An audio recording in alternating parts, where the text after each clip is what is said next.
किसी भी देश का संविधान उस राष्ट्र की जन भावनाओं के अनुरूप उसके नैतिक, सामाजिक, आर्थिक और राजनीतिक मूल्यों, आदर्शों एवं आकांक्षाओं का परिणाम होता है। हमारा भारतीय संविधान भी देश की सर्वोच्च और मौलिक विधि के रूप में इन्हीं मौलिक आधारों को प्रतिबिंबित करता है। पैरा भारतीय संविधान केवल एक कानूनी दस्तावेज नहीं है, बल्कि सामाजिक एवं सांस्कृतिक मूल्यों की एक संहिता भी है। संविधान भारतीय समाज की विविधता, समानता और न्याय को संरक्षित करता है। भारतीय संविधान का निर्माण करने वाली संविधान सभा के सदस्यों के मन में यह बात पूरी तरह स्पष्ट थी कि संविधान में भारतीयता की अवधारणा को स्पष्टतः स्थान प्रदान किया जाना चाहिए। पैरा आज़ादी के समय अंग्रेजी दर्शन का प्रभाव भी हमारे संविधान निर्माताओं के मस्तिष्क में था, लेकिन संविधान सभा की चर्चाओं तथा विभिन्न पक्षों के मध्य समन्वय के आधार पर पश्चिमी वर्चस्व की विचारधारा के स्थान पर अधिक से अधिक भारतीय दर्शन को स्थान प्रदान किया गया। संविधान सभा के प्रारूप समिति के अध्यक्ष भारत रत्न डॉक्टर भीमराव अंबेडकर ने संविधान के सामाजिक न्याय के पक्ष को सशक्त किया। उन्होंने अस्पृश्यता, भेदभाव और असमानता को समाप्त करने के लिए मौलिक अधिकारों और राज्य के नीति निर्देशक तत्वों का प्रतिपादन किया। उनके विचारों ने संविधान के नैतिक ढांचे को दृढ़ता प्रदान की। पैरा भारतीय संविधान के अंतर्गत यूरोप केंद्रित विचारधारा को भारतीय धर्मशास्त्र और आध्यात्मवाद पर परख कर संविधान में समाहित किया गया।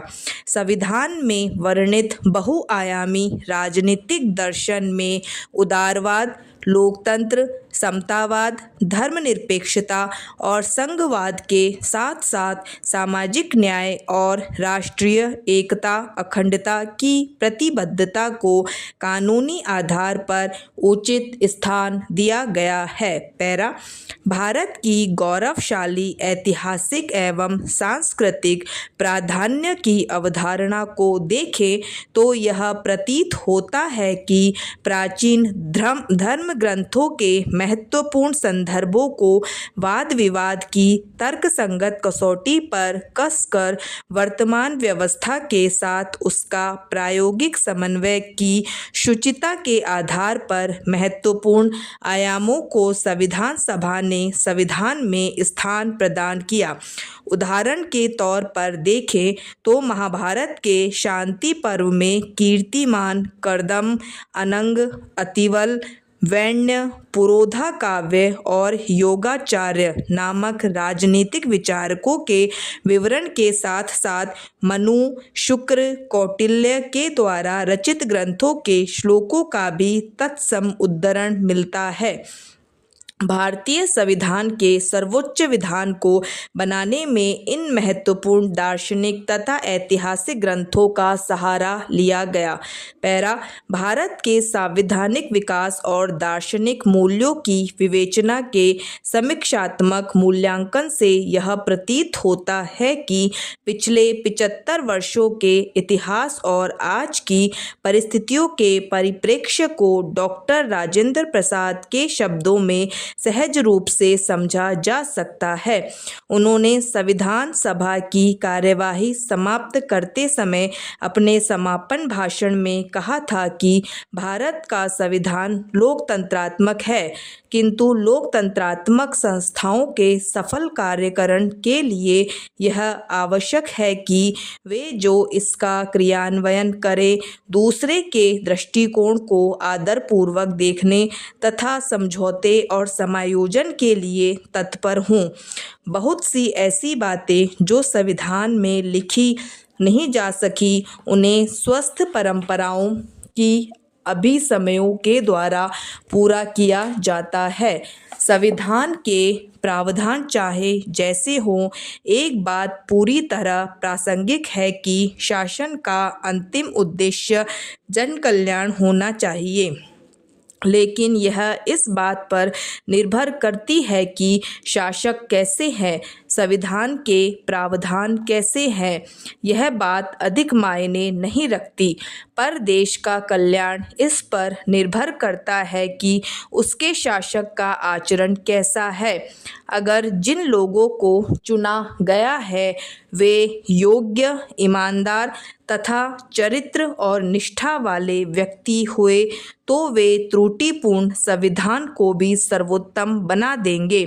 यदि उनमें इसकी कमी हुई तो अच्छा संविधान भी देश को नहीं बचा सकता। अंततः संविधान मशीन की तरह एक निर्जीव चीज ही तो है। इसमें प्राण डाला जाता है उनके द्वारा जो इसे चलाते और नियंत्रित करते हैं। आज भारत को किसी चीज की इतनी आवश्यकता नहीं है जितनी कि ईमानदार व्यक्तियों की, जो अपने सामने देश का हित सर्वोपरि रखें।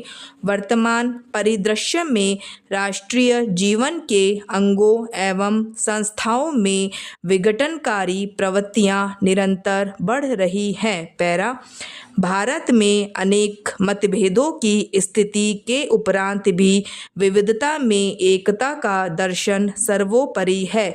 हमारे यहाँ सामुदायिक, जातिगत, प्रांतीय विभेद के अतिरिक्त हमें ऐसे राष्ट्रीय चरित्र की आवश्यकता है जिसमें स्वहित से अधिक परहित पर ध्यान दिया जाना आवश्यक है।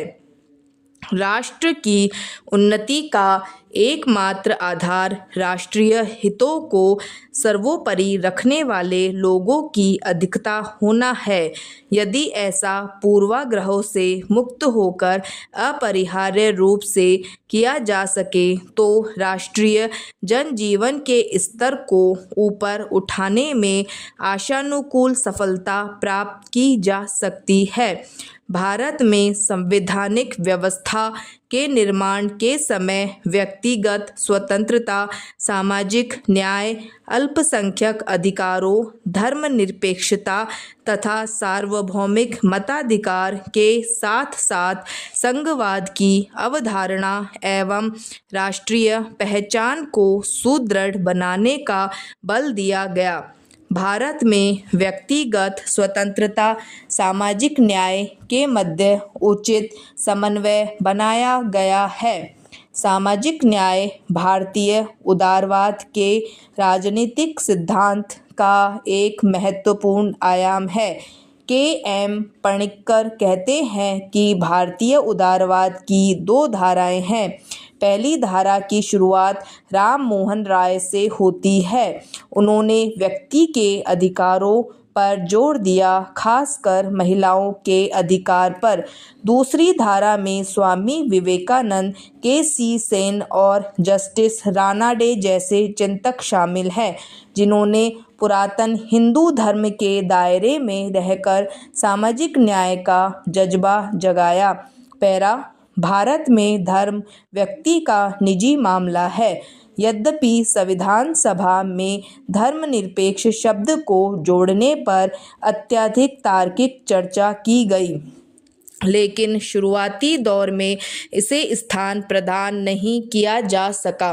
संविधान की व्यवस्था में राज्य और धर्म के मध्य पारस्परिक निषेध के बजाय धर्म से सिद्धांतगत दूरी के विचार को अपनाया गया है, अर्थात राज्य को सभी धर्मों से दूरी रखने की छूट के साथ साथ अवसर अनुकूल धार्मिक मामलों में हस्तक्षेप के अधिकार से नवाजा गया, ताकि स्वतंत्रता, समानता और सामाजिक न्याय को बढ़ाया जा सके।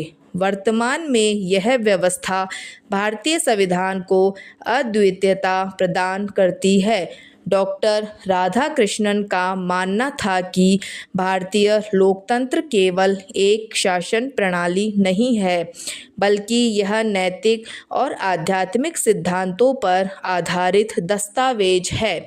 उन्होंने धर्मनिरपेक्षता को सर्वधर्म समभाव के रूप में परिभाषित किया और इसे भारतीय समाज की नैतिकता से जोड़ा। समाप्त।